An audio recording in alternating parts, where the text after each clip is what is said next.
Caracas, de Parroquia Altagracia.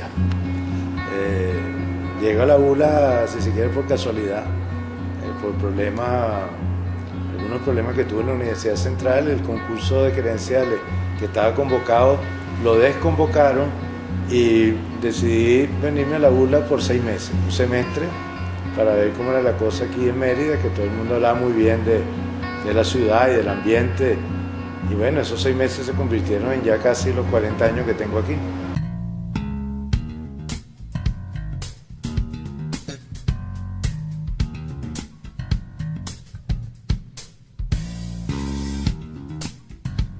Bueno, desde el bachillerato, a diferencia del cuento que estábamos echando antes, a mí me gustaban las 3 Marías: la física, la química y la matemática. Lo que me inclinó, quizás entre esas 3, la física y la química están empatadas. Lo que me inclina por la química fue un par de profesores jóvenes que eran estudiantes de química de la UCB, que mataban tigres dando clases en bachillerato. Y eran muy buenos profesores, daban clases con mucho entusiasmo. Por primera vez uno entendía la química y lo que estaba detrás de la química, y al final, en 5º año, entre física y química, me decidí por estudiar química. No me arrepiento, y además entonces, al final lo que decidí fue escoger una rama de la química que usa mucho de la física, que es la fisicoquímica.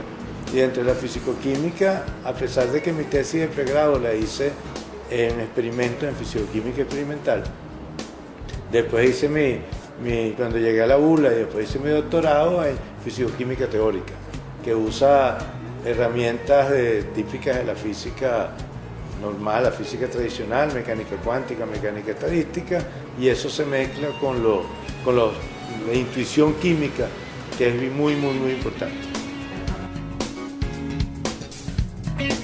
Yo estoy casado desde el año 78, o sea, unas cuantas lunas, y tengo 4 hijos. El mayor es geólogo, estudió en ingeniería geológica aquí en la ULA, después hizo un doctorado de geología en Colombia. La segunda estudió arquitectura aquí en la ULA y después hizo un posgrado en gerencia y administración de construcciones en la Universidad de Florida. La tercera, ingeniera mecánica también de la ULA, hizo un posgrado de ingeniería mecánica en Texas. Y el cuarto es economista y hizo un posgrado en marketing en Florida. Nosotros hemos estudiado tenemos el grupo, hemos estudiado varias cosas. Uno, empezamos estudiando cómo se desarrollan las reacciones químicas. O sea, la parte de lo que se llama cómo una reacción química transcurre en el tiempo, digámoslo así. La dinámica se dice eso. Entonces estudiamos sistemas que son poco tradicionales en el sentido químico, sistemas donde curvas de potencial se intersectan, se cruzan y se producen transferencias, ya sea de carga o transferencia de protones, de los hidrógenos. Después entonces, un poco incentivado con eso, empezamos a estudiar unos enlaces que no son los enlaces normalitos, que son lo que se conoce interacciones débiles. Son interacciones que también se llaman no covalentes. Y dedicamos mucho tiempo a un tipo de enlace que es muy importante en la vida, y de hecho nosotros somos como somos, pero es un enlace que se llama el enlace de hidrógeno. ¿Okay? Entonces yo siempre he hecho el cuento de que todos hemos visto el entretejido del ADN, y siempre hay como unas escaleritas en el dibujito. Esas escaleritas son enlaces de hidrógeno. Y el agua es el agua y funde a 0 grados y se evapora a 100 grados, a diferencia de todos los miembros de su familia, porque tienen enlace de hidrógeno. Y como nosotros somos casi toda agua, si no fuera por los enlaces de hidrógeno, seríamos otra cosa. También ahora estamos metidos con unos estudiantes estudiando interacciones aún más débiles, que son interacciones que se forman no por cargas que son creadas permanentemente, sino por distorsiones en la densidad de carga de las moléculas. Y eso tradicionalmente se pensaba que eran interacciones muy débiles, sin embargo se ha encontrado, y nosotros hemos hecho trabajo con la gente de cristalografía, con el grupo de la profesora Asilo de Mora, que hay sólidos que funden a altas temperaturas, que las placas de los sólidos están unidas entre sí por este tipo de interacciones que en principio deberían ser muy débiles. Pero entonces si fueran tan débiles no deberían fundir a alta temperatura, no debería soplarlo y ya funde. Pero sin embargo no es el caso. Entonces hay que entender qué es lo que está pasando ahí. Y una tercera faceta, quizás más teórica, es una descripción usando mecánica estadística del enlace químico, en particular de enlace químico de sistemas donde participan muchos átomos y pocos electrones. Entonces, ¿qué es lo que está pasando ahí? Entonces estamos metidos en ese problema. Estudiar ciencia en general es como una vocación, ¿no? O sea, la gente estudia ciencia porque le gusta. Nunca el incentivo económico ha sido importante. Sin embargo, ahorita en lugar de un incentivo, un desincentivo, un desestímulo. La gente sabe o la gente piensa que una vez que se gradúa de alguna carrera relacionada con ciencia, realmente lo que le cae es morirse de hambre. La realidad no dista mucho de eso, ¿no? Los sueldos realmente son paupérrimos, pero en los profesores de bachillerato la situación es crónica. Entonces nosotros nos encontramos en la universidad con niños que entran, particularmente en ciencia, que entran muy jóvenes y que no han tenido la posibilidad en bachillerato de estudiar ninguna de las tres Marías.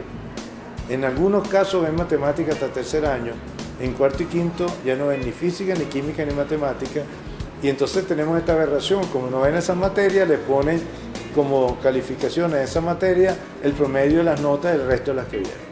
Entonces cosas que uno debería pensar que el estudiante conoce cuando les habla de ello a los estudiantes del primer semestre como si estuviera hablando chino.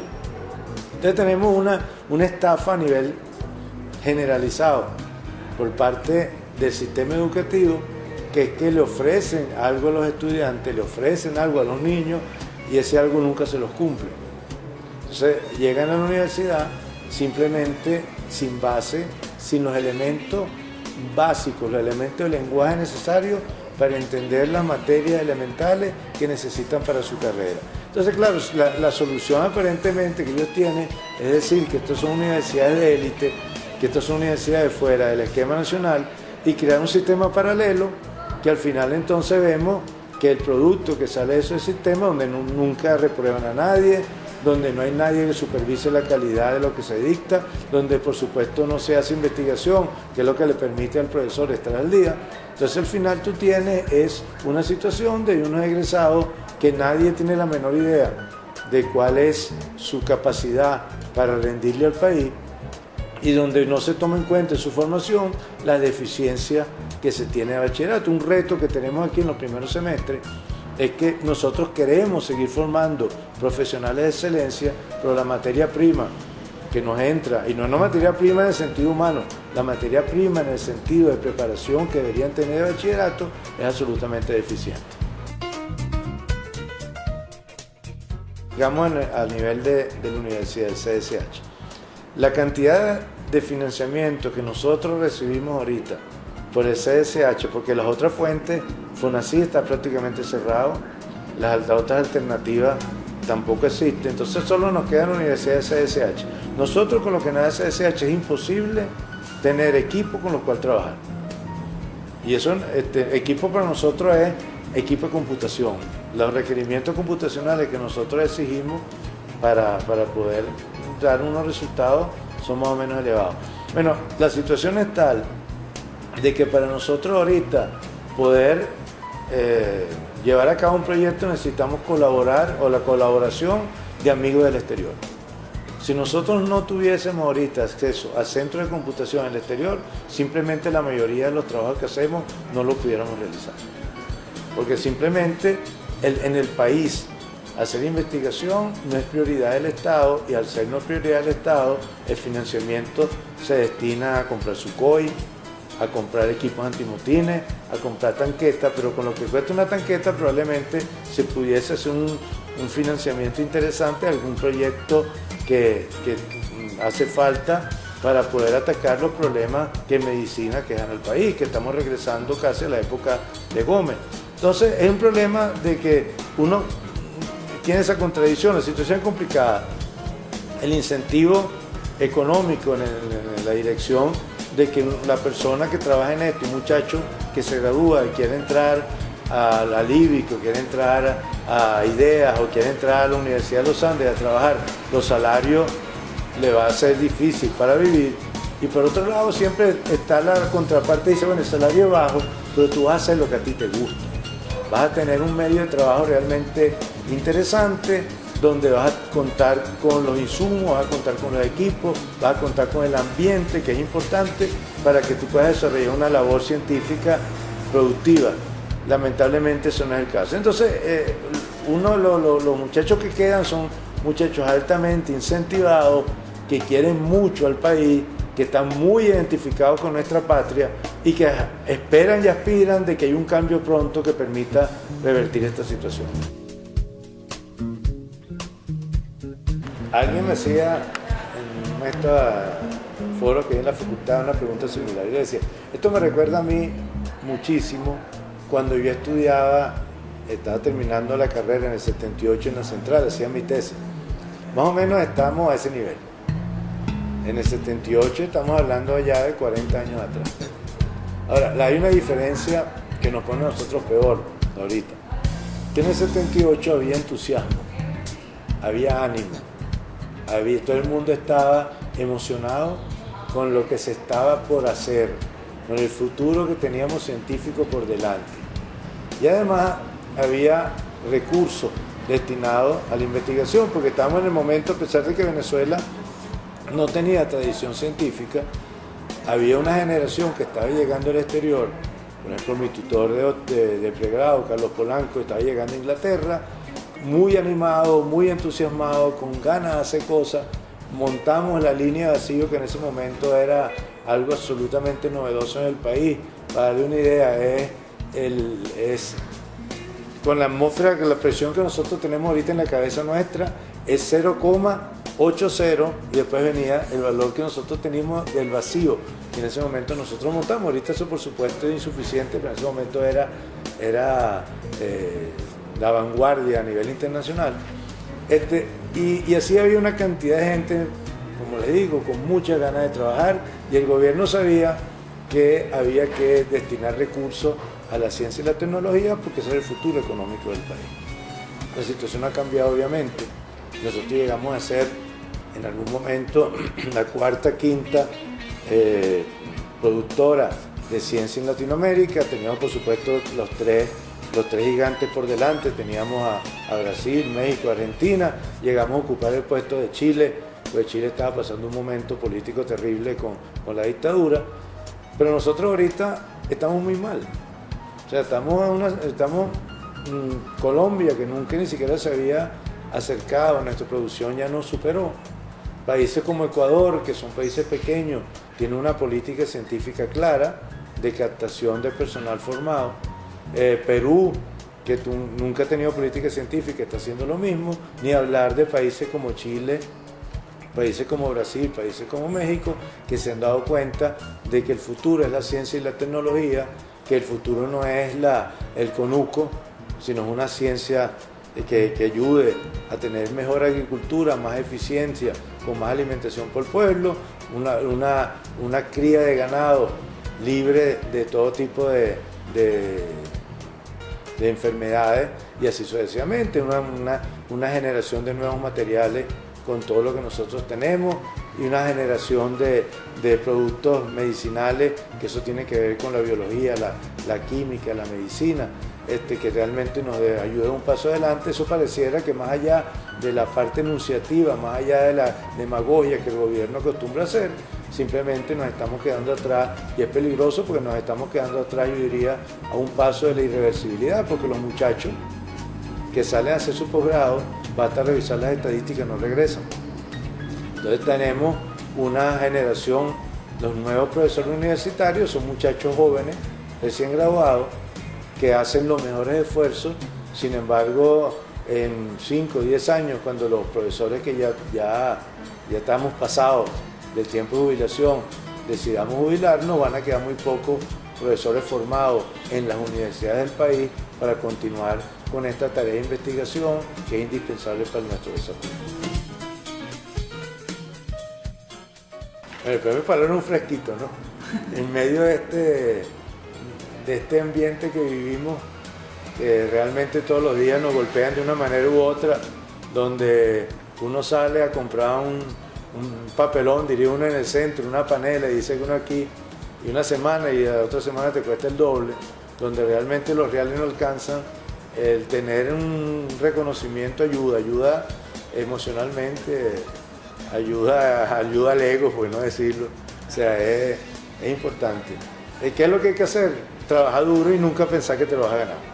O sea, tú trabajas como tienes que trabajar y haces lo que creas que tienes que hacer, y tratas de meterte en el mayor grupo, con el mayor grupo de estudiantes posible, trata de formar el mayor número de nueva generación posible. Después ellos verán qué hacen, porque uno no puede tampoco forzarlos a que se queden en esta situación, o ellos verán si se quedan. Uno trata de hacerla para que ellos se queden, pero yo creo que la receta es trabajar duro, no pensar en el premio, tratar de hacer lo mejor posible y tratar de meterte en temas que tú sepas que son competitivos a nivel internacional. Y que sean competitivos, pero que los grandes laboratorios a nivel internacional no estén metidos en eso. Porque si están metidos en eso, las posibilidades tuyas de lograr un resultado antes que ellos son muy bajitas. Entonces tienes que buscar un tema interesante que no sea, valga la redundancia, que no emocione a los grandes laboratorios, que te permita publicar en buenas revistas, que te permita formar estudiantes, que te permita crearles un incentivo y una tradición de trabajo a los muchachos, y bueno, y después ya verá el destino. Eso es lo que sucede. Mire, yo siempre digo que la última labor artesanal que queda en el campo intelectual es la formación de doctores. Es como que si uno tiene un ebanista y uno quiere formar un ebanista, uno le da un proyecto al ebanista, al muchacho, el muchacho empieza a trabajar con su cincel, empieza a trabajar, a darle forma, poco a poco es lo mismo. Uno, el sistema de doctorado a nivel científico, a nivel académico, es más o menos lo mismo. Uno tiene un muchacho, le da un proyecto, el muchacho empieza a darle con el cincelito, y poco a poco dándole forma. Cuando tiene alguna traba le pregunta al maestro ebanista, cuando tiene alguna traba le pregunta a su tutor, pero la idea es que él poco a poco vaya aprendiendo a cómo se traza, cómo se maneja, cómo se talla la madera. Así lo mismo sucede a nivel científico, a nivel doctorado. Tú le das su proyectico, él va tratando entonces de darle forma al proyecto, cuando se traba le pregunta a uno, pero es su trabajo. Y eso es lo que le queda hacer a uno poco a poco, y eso es el incentivo que le está dando, más allá del premio, a la gente, a los que quedamos formando nuevas generaciones de este país. Hay investigaciones que requieren más, otras que requieren menos. El problema de la ciencia útil es un cliché, toda la ciencia es útil. Todos estos aparatos tienen ahora el famoso GPS.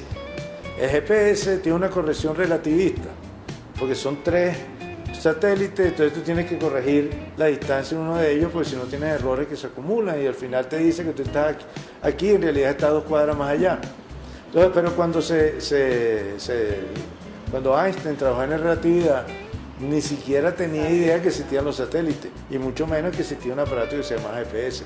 Entonces, algo que en su momento se generó como una ciencia totalmente pura, ahorita tiene una aplicación extraordinaria. Y así sucesivamente. El estado sólido, por ejemplo, yo dirigí una tesis doctoral hace unos años, donde uno de los problemas era la transferencia de electrones entre átomos de litio. Resulta que eso es la parte fundamental de las pilas, de todos estos dispositivos que se tiene ahorita, los celulares, todas las pilas portátiles que se usan, etcétera, etcétera.